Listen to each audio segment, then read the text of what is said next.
pembelajaran. Mari kita membaca Al-Fatihah. Al-Fatihah 3.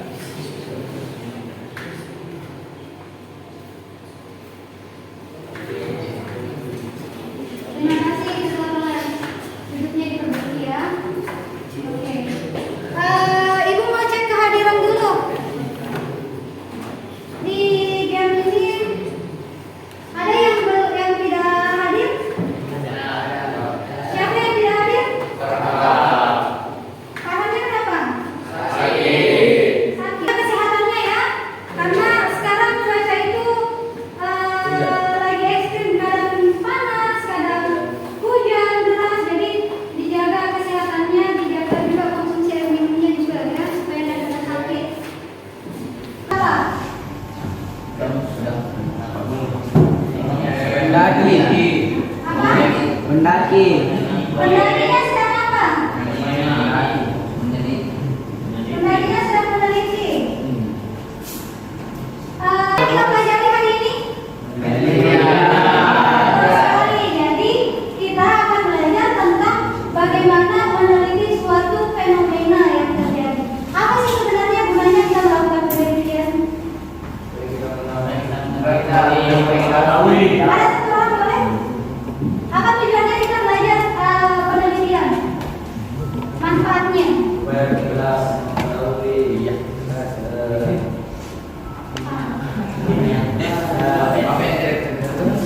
Mengetahui apa yang kita ketahui.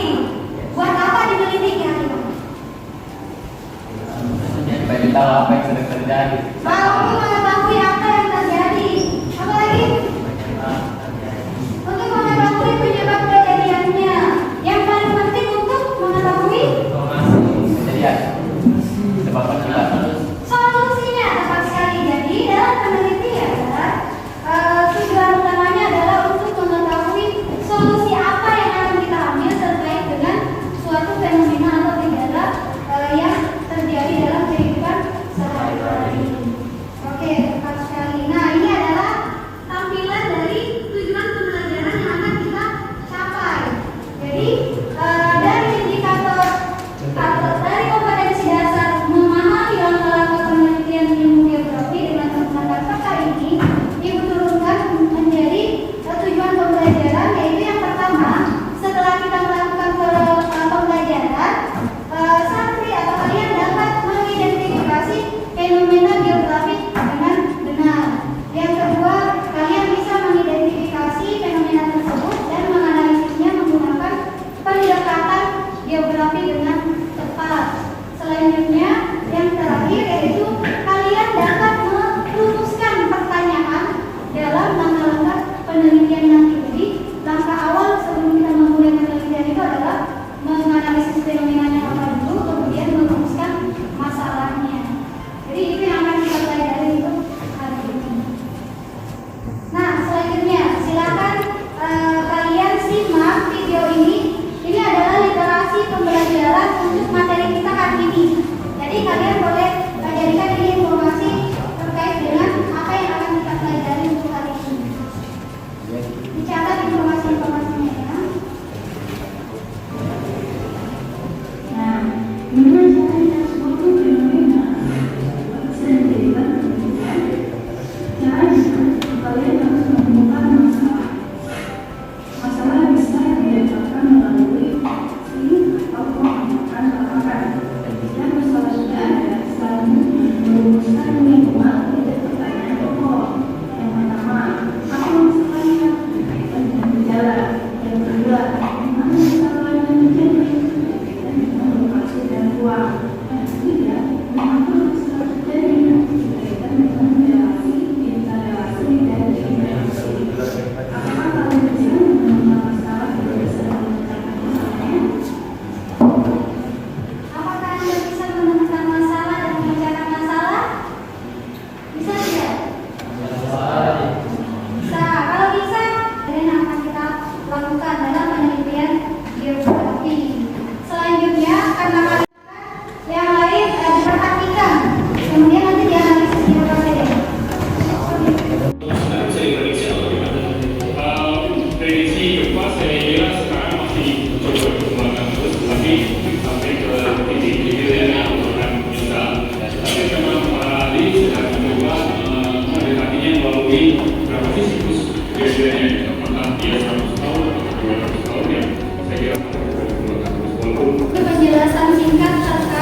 Lampu sana tuh lupa. Lupa, bukan longsor ya. Nah, kesempatan ini Ibu kasih waktu kalian 30 menit kurang lebih untuk mendiskusikan hasil LKPD-nya disesuaikan dengan masalah yang sudah Ibu tampilkan. Silakan ya didiskusikan sama teman waktunya dulu.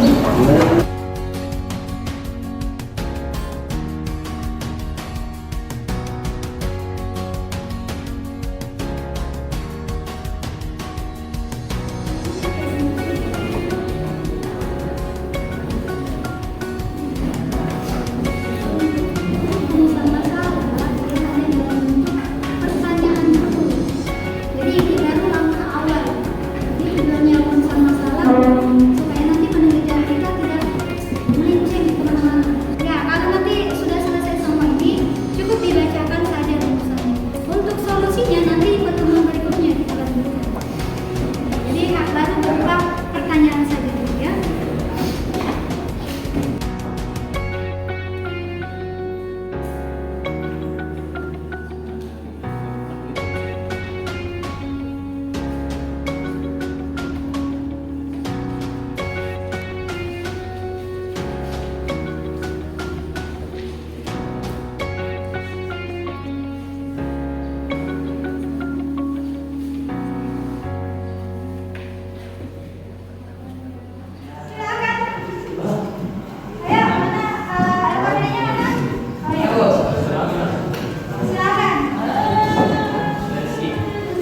Assalamualaikum warahmatullahi wabarakatuh. Baik, kami dari kelompok 3 akan menyampaikan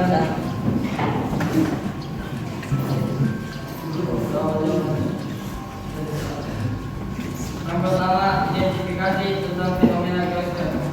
Fenomena geosfer yang terjadi pada peristiwa gempa bumi di Palu termasuk fenomena geosfer. Karena gempa di Palu terjadi akibat dari pergerakan lempeng, yaitu pergerakan sesar Palu yang ada di bawah wilayah tersebut, sehingga mengakibatkan gempa dan tsunami.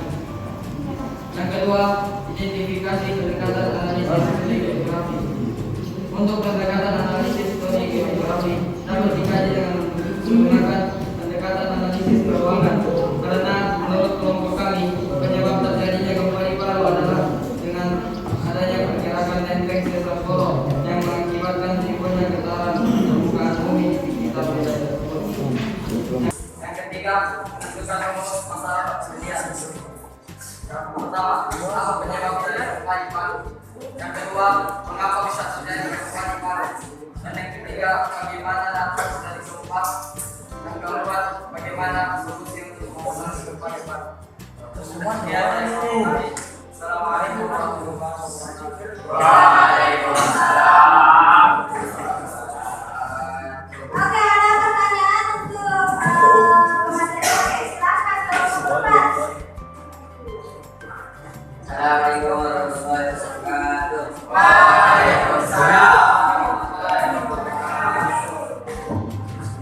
Apa perbedaan dari pendekatan analisis dalam kompleks wilayah dengan pendekatan keuangan? Mengapa pada fenomena gempa di Palu proyeksi kesehatan tidak menggunakan analisis pendekatan kompleks wilayah? Oke, ada pertanyaan untuk kelompok 3 katanya. Tiga ada yang bisa menjawab? Angkat tangan siapa? Kelompok 3 ayo. Nah, silakan. Ya, baik. Ini jawaban dari kelompok kami. Pendekatan keuangan ini akan melihat sebuah fenomena dari sifat asli ruang tersebut atau faktor-faktor yang terbentuk secara alami. Pendekatan ke wilayah atau regional adalah pendekatan yang melihat fenomena dari satu wilayah atau ada yang disebut kombinasi antara keuangan dan lingkungan. Saya hanya memberikan contoh saja untuk mempermudahnya. Contoh pendekatan kompleks wilayah. Banjir Jakarta sering terjadi sepanjang tahun. Hal ini diakibatkan Jakarta berada di daerah dataran rendah dan menjadi limpasan dari aliran air dari 3 daerah seperti Bogor, Tangerang, dan Bekasi.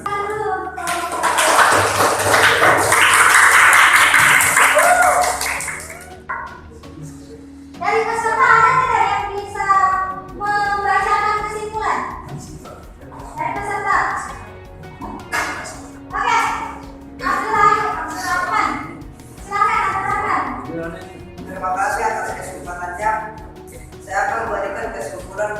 berdasarkan apa yang kita pelajari pada pertemuan ini, yaitu yang pertama, pendekatan analisis studi geografi ada 3, yaitu pendekatan keuangan, pendekatan analisis konteks wilayah, dan pendekatan ekologi. Rumusan masalah dinyatakan dalam bentuk pertanyaan penelitian. Pertanyaan tersebut harus berdasarkan teori, konsep, dan prinsip yang berlaku dalam geografi, yaitu harus mencerminkan keuangan dengan menyebutkan lokasi, penyebaran, asosiasi antar fenomena gejala, relasi, toleransi, dan interaksi. Jika masalah geografi tidak mudah dijawab atau sulit dipecahkan, maka harus dilakukan penelitian. Wassalamualaikum warahmatullahi wabarakatuh. Waalaikumsalam warahmatullahi wabarakatuh. Ya, terima kasih Abdurrahman atas kesimpulannya. Jadi kesimpulan kita hari ini ada yang satu yang tidak dibacakan. Fenomena geosfer itu ada berapa? Fenomena geosfer. 6. Yang pertama apa? Litosfer. Apa lagi? Hidrosfer. Apa lagi? Apa lagi?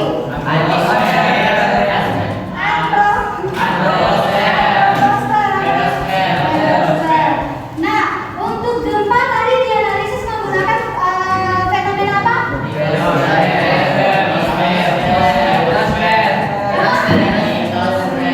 Litosfer. Kenapa bisa litosfer?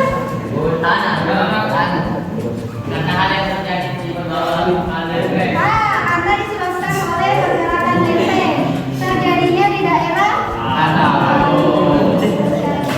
Jadi sebelum kita melakukan penelitian, kita harus analisis dulu fenomenanya apa, kemudian masalah apakah fenomena itu akan berdampak masalah atau tidak terhadap kehidupan. Nah, kalau dia masuk ke masalah bisa diangkat jadi penelitian. Apa gunanya merumuskan pertanyaan